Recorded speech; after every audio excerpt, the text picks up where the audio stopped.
जय जगन्नाथ स्वामी नयन पथगामी भवतु मे भवतु मे भवतु। जय जगन्नाथ। कालिया शांतर अलौकिक लीला कौन शब्दरे वर्णना करिहेब? तथापि एही अद्वितीय अद्भुत लीला खेला को शब्द रूप देवाको यथासाध्य चेष्टा करिसंती लेखिका मधुमिता मिश्र। विश्व प्रसिद्ध रथयात्रार शुभकामना जणाइबा सहित एही भक्ति सुमन को आपणक निकट रे पहुंचाउछु और प्रस्तुत करुछु मधुमितांक कलम निश्रुत आलेख्य मो आखिरे तू। मो आखिरे तूर प्रथम भाग। जगारे सत कह तो मु कौन तो विषय किछि लिखि पारिबि कि? तू तो अव्यक्त किंतु व्यक्त हो जाऊ जेतेबेले तोर इच्छा हुए। तेबे कह मु इच्छा करी तोते शब्दरे किपरि वर्णना करि परिबि? जदि तू इच्छा करू तेबे सिना जाई लिखि हेबो। आउ तू शब्दरे नुह भावरे बंधा। भावरे ही केवल व्यक्त होई पारू। तेबे केउ शब्दर सहारा नहीं मु तो विषय लिखिबि कह? तू अनंत, तोर आदि नहीं कि अंत भी नहीं।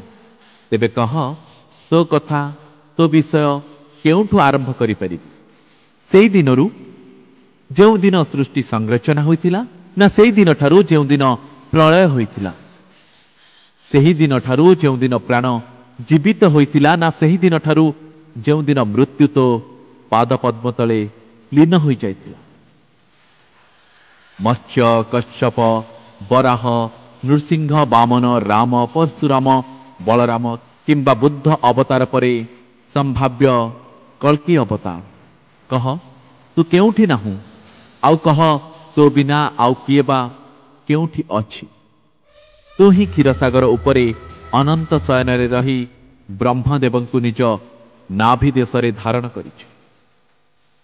तू ही बारंबार रूप बदलै भक्तर रक्षा पाई अवतार नहीं आज अवतारी होइछु। हाँ ना? तेबे तो विषय कह केउठारु आरंभ होइछि?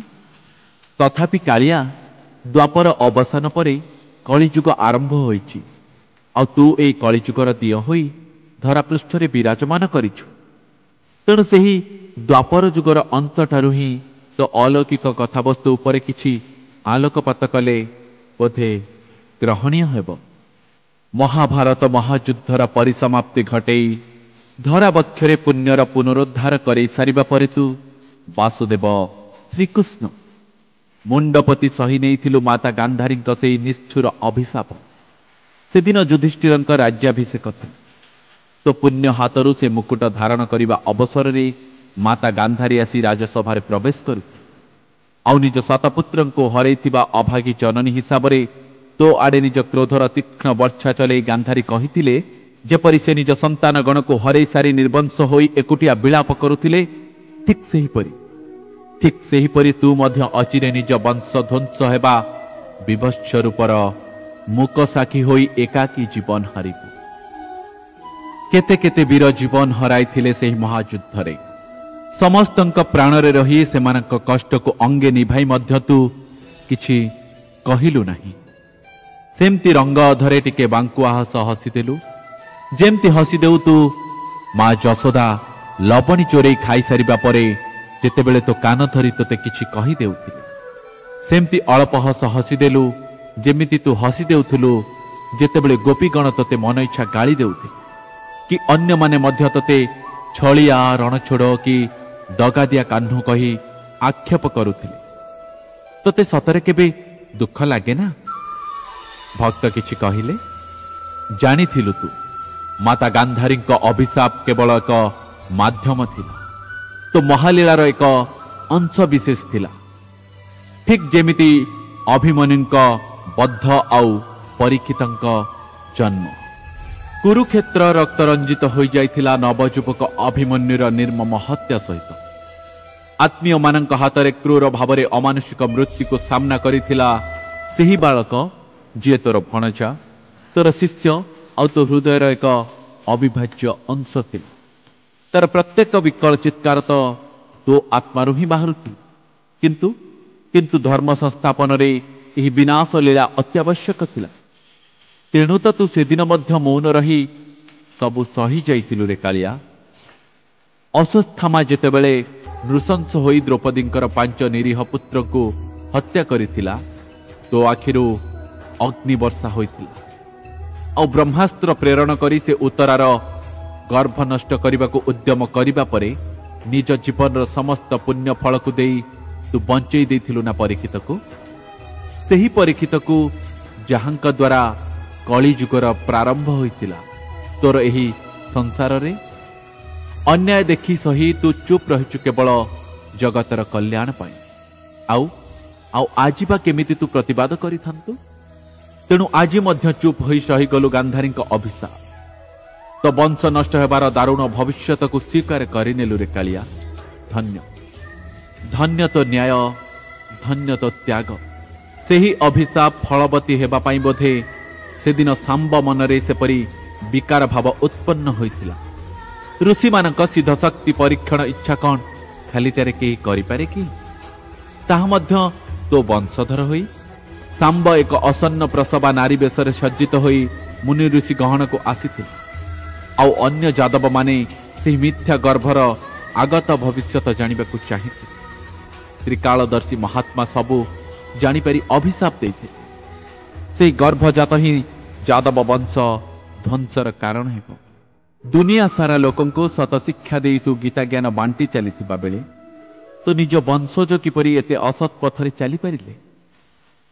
କେବେ କ'ଣ ତୁ ସେମାନଙ୍କୁ ସତ ରାସ୍ତାରେ ଆସିବାକୁ ପ୍ରେରଣା ଦେଇନୁ କି ନିର୍ଦ୍ଦେଶ ଦେଇନୁ? ନା ସେମାନଙ୍କ ଉଶୃଙ୍ଖଳତା ଦେଖି ସେମାନଙ୍କୁ ଦଣ୍ଡ ଦେବାକୁ ଉଦ୍ୟମ କରିନୁ? ସତ କହ କାଳିଆ। କଳୁଷିତ ବାତାବରଣ ମଧ୍ୟରେ କଳୁଷିତ ଭାବ ଗ୍ରାସ କରିବା ଫଳରେ ଯାଦବମାନେ ପରସ୍ପର ଯୁଦ୍ଧ କରିବା ପ୍ରାୟ ସ୍ଥିତି ଉତ୍ପନ୍ନ ହେଲା, ଯାହା ତୋତେ ଭୀଷଣ ମାନସିକ ଯନ୍ତ୍ରଣା ଦେଲା।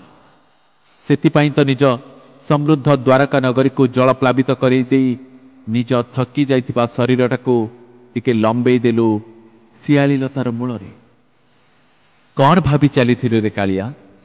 ଗୋଡ଼ ଲମ୍ବେଇ ଆଖି ଅଧା ବନ୍ଦ କରି କ'ଣ ଭାବୁଥିଲୁ? କିପରି ତୋ ଜନ୍ମ ଆଗରୁ ହିଁ ତୋ ପିତାମାତା ବନ୍ଦୀ ଗୃହରେ ରହି ଦିନରାତି ଲୁହ ଝରେଇ ତୋ ଆସିବା ବାଟକୁ ଚାହିଁ ରହିଥିଲେ?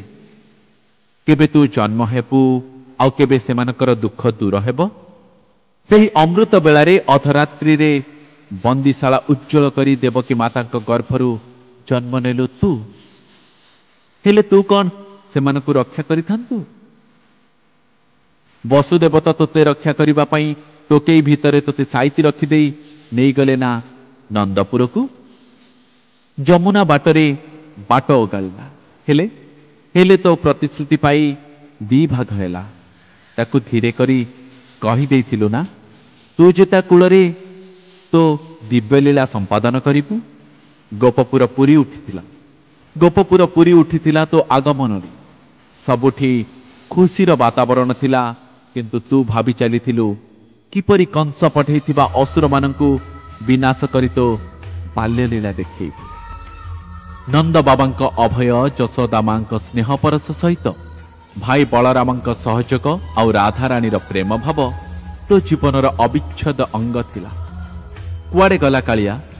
କୁଆଡ଼େ ଗଲା ସେହି ବୃନ୍ଦାବନର ଖେଳୁଆଳ ଭାବ, ସେ ଲବଣୀ ଚୋରା ଆଉ ସେ ରାସଲୀଳା? ଜୀବନର କଟୁ ସତ୍ୟ ତୋତେ ଟାଣି ଆଣିଲା କର୍ତ୍ତବ୍ୟ ଭୂଇଁକୁ। ଏଇଠି କେବଳ ନ୍ୟାୟ, ସତ୍ୟ, ଧର୍ମ ଅପେକ୍ଷା କରିଥିଲେ ମୁକ୍ତ ହେବାକୁ। ଆଉ ସେଇଥିପାଇଁ ତୋତେ ରଚିବାକୁ ହେଲା ଏ ବିନାଶ ଲୀଳା। କଂସବଦ୍ଧ ପରେ ଆରମ୍ଭ ହୋଇଥିଲା ଏକ ଭିନ୍ନ ଅଧ୍ୟାୟ। ଗୋକୁଳର ସେହି ଚପଳ ଶିଶୁ ଦ୍ୱାରିକା ନଗରୀ ପ୍ରତିଷ୍ଠା କରିଥିଲା।